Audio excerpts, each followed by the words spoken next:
नमस्कार मित्रों, अपन BSc third year में एब्स्ट्रैक्ट अलजेब्रा पढ़ रहे थे और एब्स्ट्रैक्ट अलजेब्रा में अपना चल रहा था नॉर्मल सब ग्रुप। ठीक है, और नॉर्मल सब ग्रुप से पहले अपन ने कोसेट के बारे में देखा था और कोसेट सब ग्रुप के बारे में देखा, कोसेट के बारे में देखा। ठीक है, अब आज नॉर्मल सब ग्रुप की डेफिनेशन पढ़ेंगे। ठीक है, और नॉर्मल सब ग्रुप क्या होता है? n है वो g का नॉर्मल सब ग्रुप कहलाएगा if every left coset is equal to right coset. ठीक है, यदि लेफ्ट कोसेट और राइट कोसेट दोनों इक्वल हो जाए तो वो g h है वो g का नॉर्मल सब ग्रुप कहलाता है। ठीक है, तो डेफिनेशंस देखिए और उसके बाद में अपन आगे एग्जांपल देखेंगे। अपन पढ़ रहे हैं एब्स्ट्रैक्ट अलजेब्रा।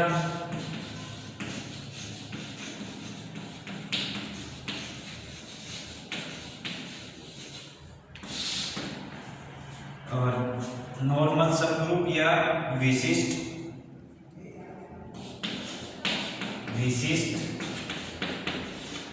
या प्रसामान्य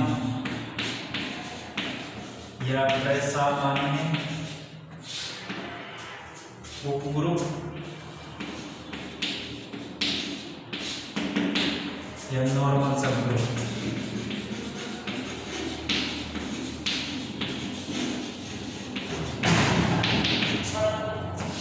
ठीक है, नॉर्मल सब ग्रुप क्या होता है?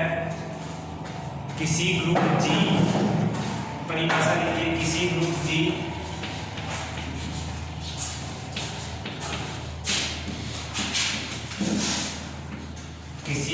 G का कोई उपग्रुप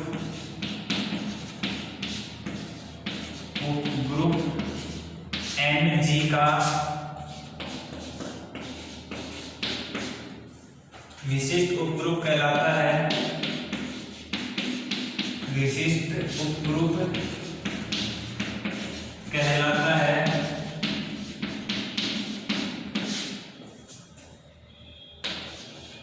यदि Mg बराबर Gn। ठीक है, for all G belongs to capital G। Capital G मतलब कि ये G है वो G कैपिटल G ग्रुप है वो G का स्मॉल g है वो कैपिटल G का एलिमेंट है, यानी कि G सभी G के अवयवों के लिए Mg बराबर Gn होना चाहिए। ठीक है, किसी ग्रुप G का कोई उपग्रुप n है वो G का उपग्रुप है और वो G का विशिष्ट उपग्रुप कहलाता है। G का विशिष्ट उपग्रुप कहलाता है यदि Ng बराबर Gn। n है वो G का नॉर्मल सब ग्रुप कहलाएगा। Ng बराबर Gn, G है वो कैपिटल G का मेंबर है, यानी कि ग्रुप का अवयव है। ठीक है, अब इसको दूसरी भाषा में लिखते हैं, अथवा में देखिए। और अथवा में क्या कहेंगे? किसी ग्रुप G का कोई उपग्रुप, किसी उपग्रुप G का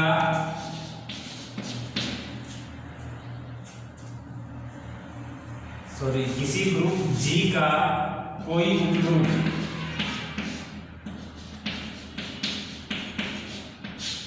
उपग्रुप n G का विशिष्ट उपग्रुप कहलाता है। G का विशिष्ट उपग्रुप कहलाता है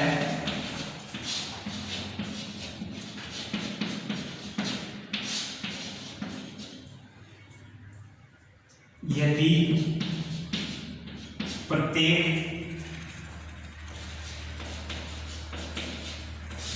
G बिलोंग्स टू G, प्रत्येक G के अवयव के लिए तथा प्रत्येक G बिलोंग्स टू G तथा X belongs to N। X है वो N यानी सब ग्रुप का अवयव है और G है वो ग्रुप का अवयव है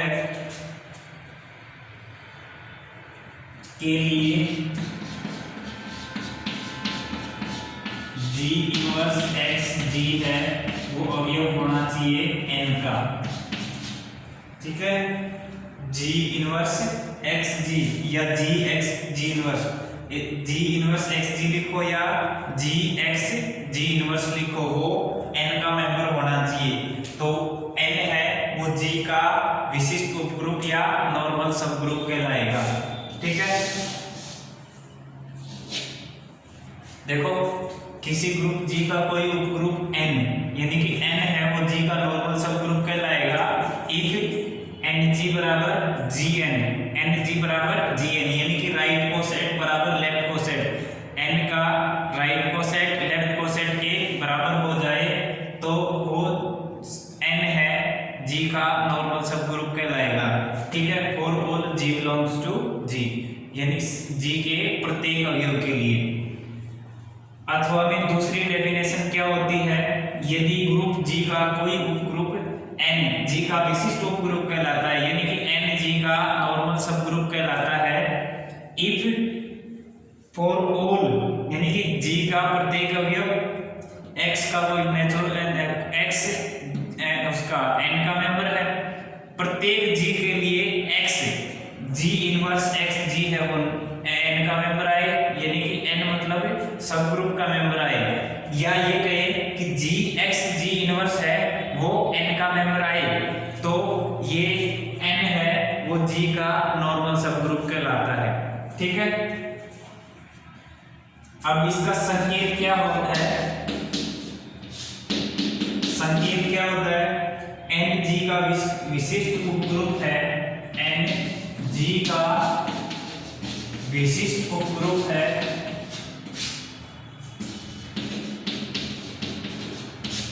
तो हम इसे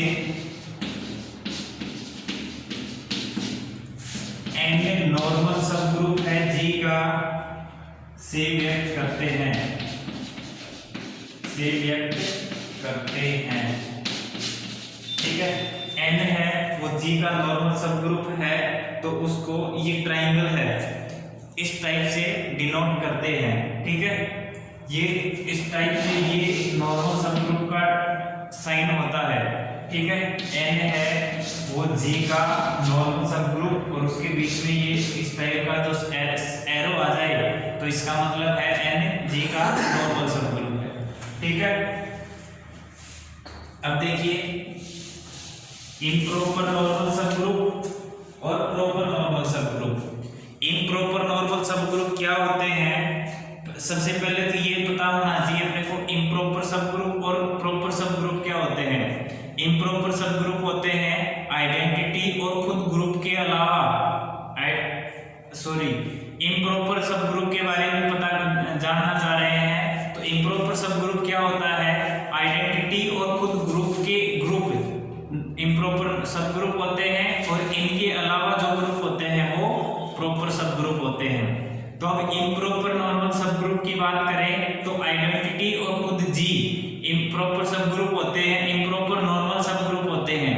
ठीक है, तो इम्प्रॉपर नॉर्मल सबग्रुप या विषम विशिष्ट उपग्रुप, विषम विशिष्ट उपग्रुप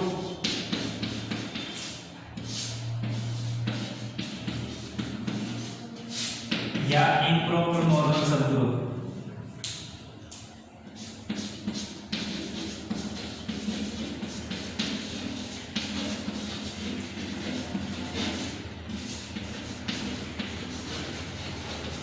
इम्प्रॉपर नॉर्मल सबग्रुप ये क्या होता है, जी के कम से कम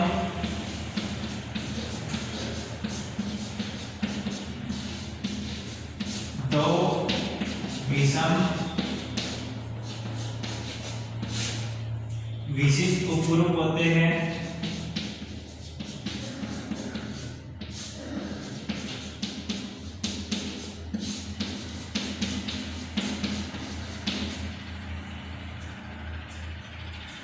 वह जी तथा आइडेंटिटी है,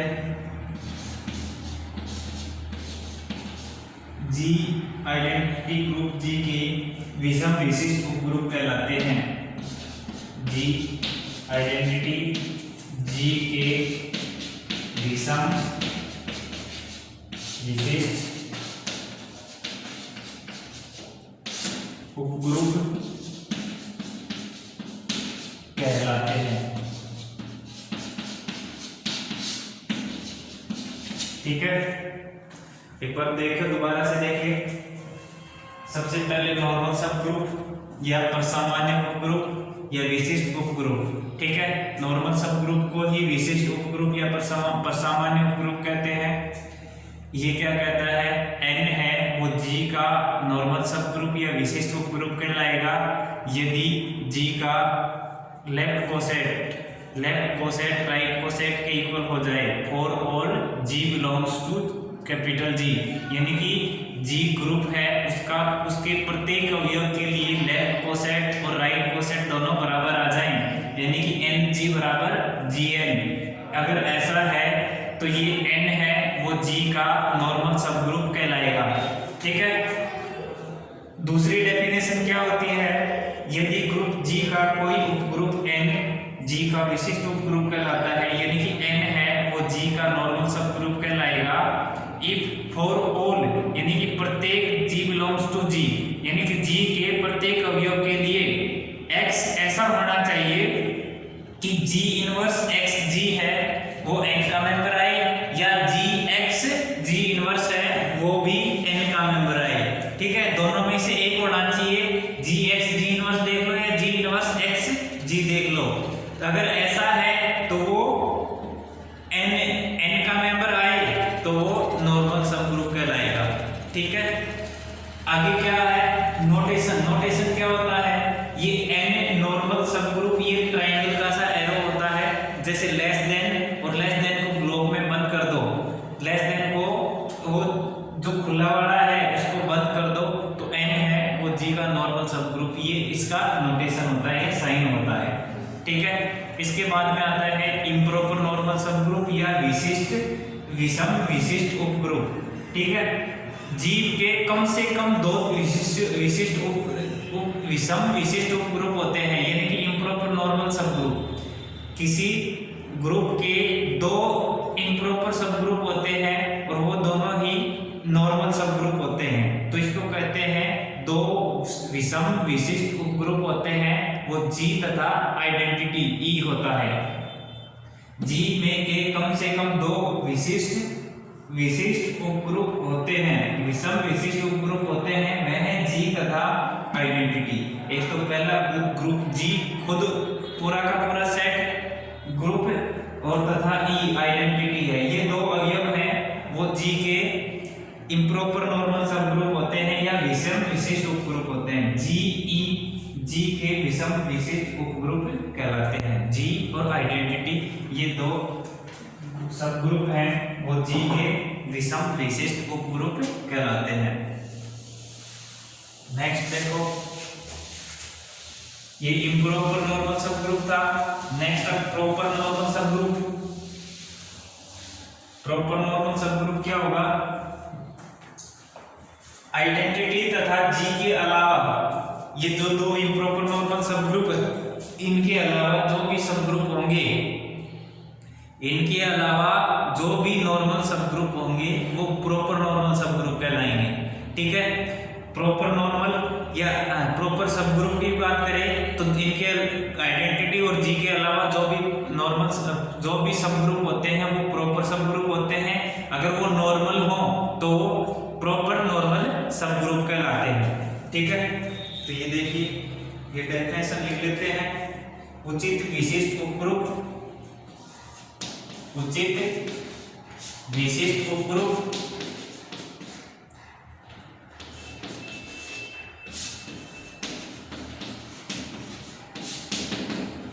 या प्रॉपर नॉर्मल सब ग्रुप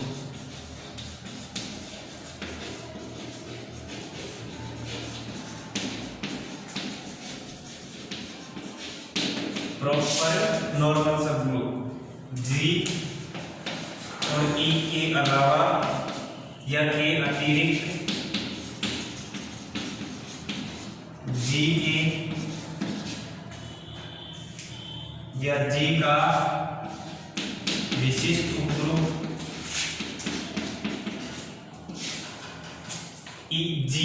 जी ई के अतिरिक्त जी के विशिष्ट उपग्रुप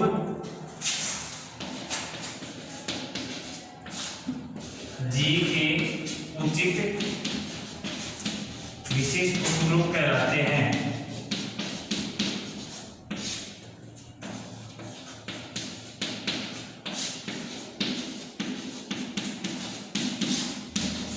यानी कि हमने इम्प्रॉपर नॉर्मल सब ग्रुप पढ़ा, प्रॉपर नॉर्मल सब ग्रुप पढ़ा। इम्प्रॉपर नॉर्मल सब ग्रुप क्या होते हैं या विषम विशिष्ट उपग्रुप क्या होते हैं? आइडेंटिटी तथा जी, आइडेंटिटी तथा जी यानी कि खुद ग्रुप और केवल तत्समक अवयव, ये जो दो सब ग्रुप बनेंगे वो विषम विशिष्ट उपग्रुप कहलाएंगे। और इनके अलावा जो भी उपग्रुप बनते हैं, इनके अलावा जो भी उपग्रुप बनते हैं और वो नॉर्मल सब ग्रुप हो तो उसको हम उचित विशिष्ट उपग्रुप कहते हैं, ठीक है, या प्रॉपर नॉर्मल सब ग्रुप कहते हैं, ठीक है। नेक्स्ट देखिए, next definition simple group. Next definition आती है अपनी सिंपल ग्रुप या सरल ग्रुप। सरल ग्रुप या सिंपल ग्रुप।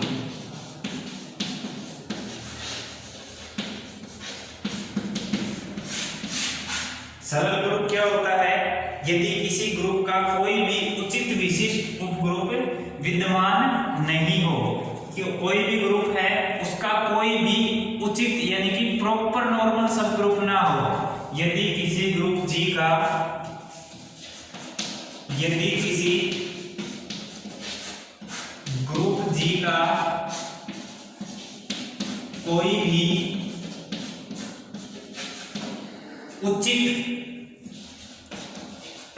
विशिष्ट उपग्रुप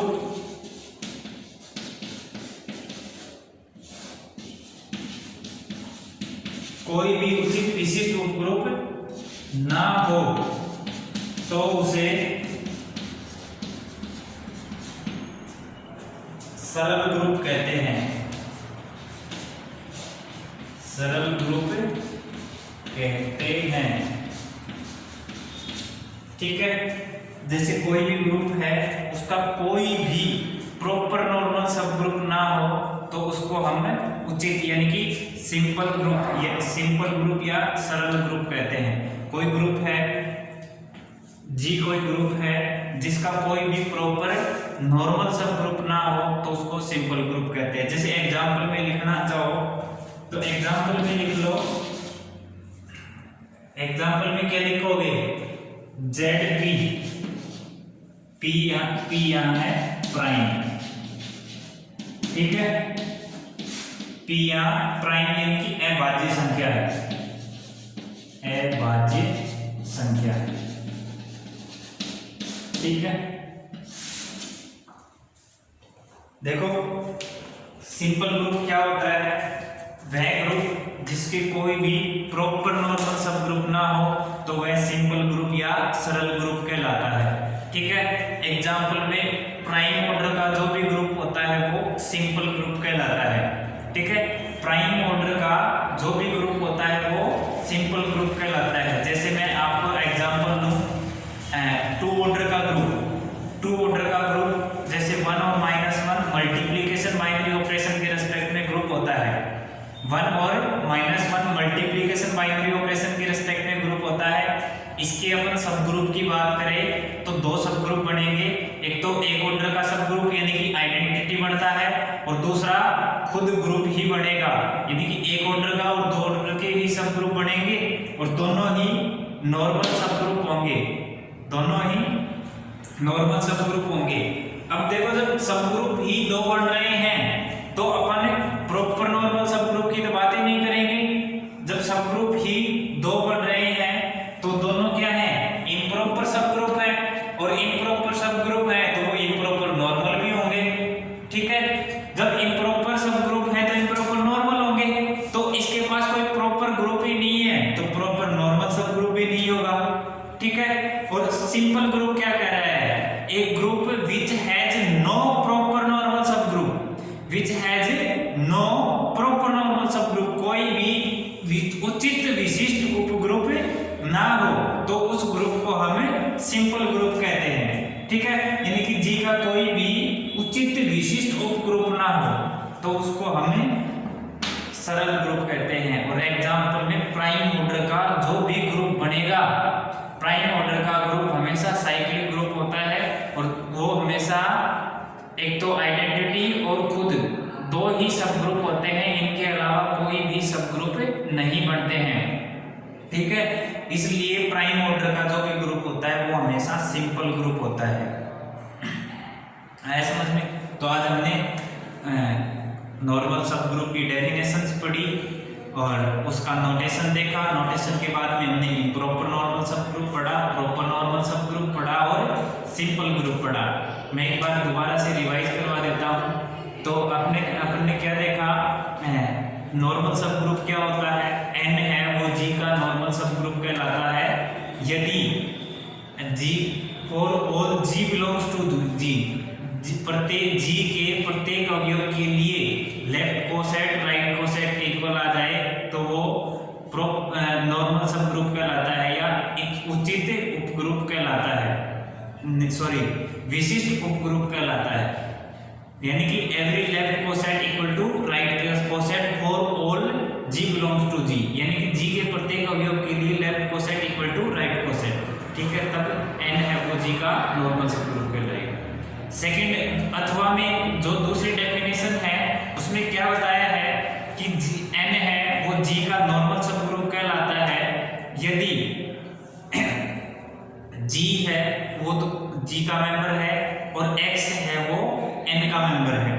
n g का नॉर्मल सब ग्रुप कहलाएगा इफ फॉर ऑल, यानी कि प्रत्येक g के अवयव के लिए x ऐसा होना चाहिए कि g x g इनवर्स या g inverse x g, g x g inverse या g इनवर्स x g वो n का मेंबर हो, यानी कि सब ग्रुप का मेंबर हो तो उसको हम नॉर्मल सब ग्रुप कहेंगे। ठीक है, नोटेशन में हमने कैसे बताया था, n लेस देन और उस लेस जिधर खुला मुंह है उसको हम बंद कर देते हैं तो ये ट्राइंगल सा बनता है, तो n वो ट्राइंगल सा और g, यानी कि इसको ये जो ट्राइंगल बनता है इसको संकेत नॉर्मल सब ग्रुप से लिखते हैं, यानी कि n नॉर्मल सब ग्रुप है g का। ठीक है, उसके बाद में हमने पढ़ा विषम विशिष्ट उपग्रुप यानी कि इम्प्रॉपर नॉर्मल सब ग्रुप। इम्प्रॉपर नॉर्मल सब ग्रुप क्या होता है, आइडेंटिटी और g के अलावा जितने आइडेंटिटी और g ये दो सब ग्रुप बढ़ते हैं उसको तो कहते हैं इम्प्रॉपर नॉर्मल सब ग्रुप। आइडेंटिटी और g दो सब ग्रुप बढ़ते हैं, इनको हम इम्प्रॉपर नॉर्मल सब ग्रुप कहते हैं, यानी कि विषम विशिष्ट उपग्रुप कहते हैं। और इन दो सब ग्रुप के अलावा जो भी सब ग्रुप बढ़ते हैं उसको हम कहते हैं प्रॉपर नॉर्मल सब ग्रुप। आइडेंटिटी और g के अतिरिक्त जितने भी g के विशिष्ट उपग्रुप होते हैं उनको हम उचित विशिष्ट उपग्रुप कहते हैं। ठीक है, नेक्स्ट आता है सरल ग्रुप या सिंपल ग्रुप। सिंपल ग्रुप क्या होता है, आइडेंटिटी और g के अलावा कोई भी उपग्रुप ना हो, यानी कि कोई भी विशिष्ट उपग्रुप, कोई भी प्रॉपर नॉर्मल सब ग्रुप ना हो तो उसको हम सिंपल ग्रुप कहते हैं। ठीक है, तो ये 3-4 छोटी-छोटी डेफिनेशंस थी, उम्मीद करते हैं समझ में आई होगी। अगर आपको कोई भी समस्या हो, कुछ समझ में नहीं आया हो तो नेक्स्ट लेक्चर में मिलेंगे, इससे आगे कुछ एक एग्जाम्पल देखेंगे, छोटे छोटे थ्योरम्स देखेंगे, तो उनके साथ में आपकी प्रॉब्लम भी डिस्कस करेंगे। धन्यवाद।